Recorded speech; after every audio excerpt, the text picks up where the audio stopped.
Hello, my name's Tracy Clatworthy. I'm the Resuscitation Service Manager at Queen Elizabeth Hospital in Birmingham.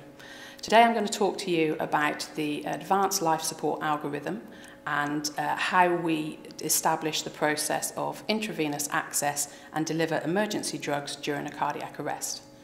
If a patient is unwell and in a ward-type environment, you may find this particular setup. This is a non-top ported safety cannula. It has an extension set and it has a single clave connector. In more high dependency type areas, you may find that there is a need to have more than one port. Therefore, you might have a double lumen clave connector. In different organisations and different trusts, you may come across this type of system. These are the single lumen BioNectar needle-free device, or again, you may have a double lumen needle-free device. Again, this is BioNectar. A point to mention is that you may also need an adapter to connect to the BioNectars when using pre-filled glass syringes also. Once the cardiac arrest team has been called, you may find this device. This is a top-ported safety cannula. These devices tend to be used to overcome the issues of giving emergency drugs in a cardiac arrest situation using needle-free devices. To overcome the issues of pre-filled glass syringes and needle-free connectors, as you can see, the syringe will actually fit on, but the glass lumen inside will shatter once it goes down over the spike inside the actual clave. To overcome this, there is a CS25 adapter which must be fitted to the clave system first prior to the glass syringe being connected. Simple syringes, this type is called a Luer lock syringe and this type is called a Luer slip syringe. They will actually fit onto the device as they are. The reason for this being that these devices are made out of plastic and not glass, so therefore they don't shatter.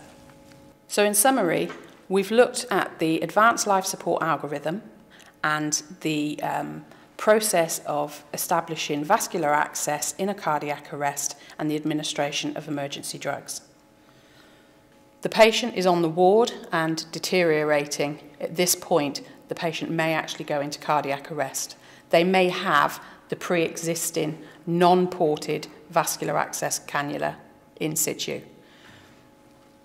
The nurses on the ward would call the cardiac arrest team using the 2222 system.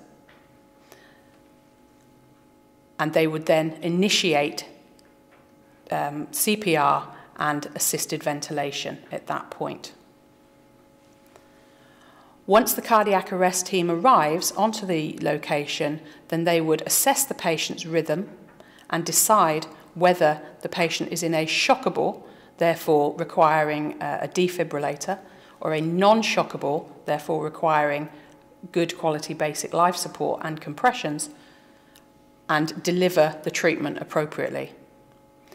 Once that process has begun, then more definitive vascular access and the need for a ported safety cannula comes in.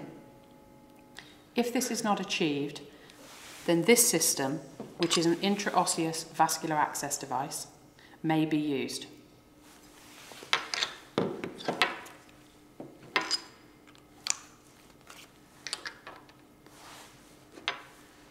This means drilling a cannula directly into the bone.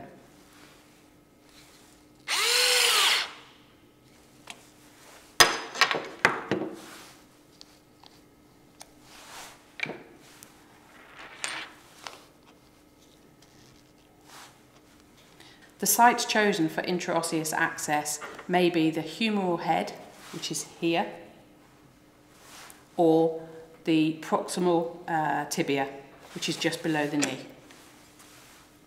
Once this is in place, then the pre-filled emergency drugs can be connected quite easily.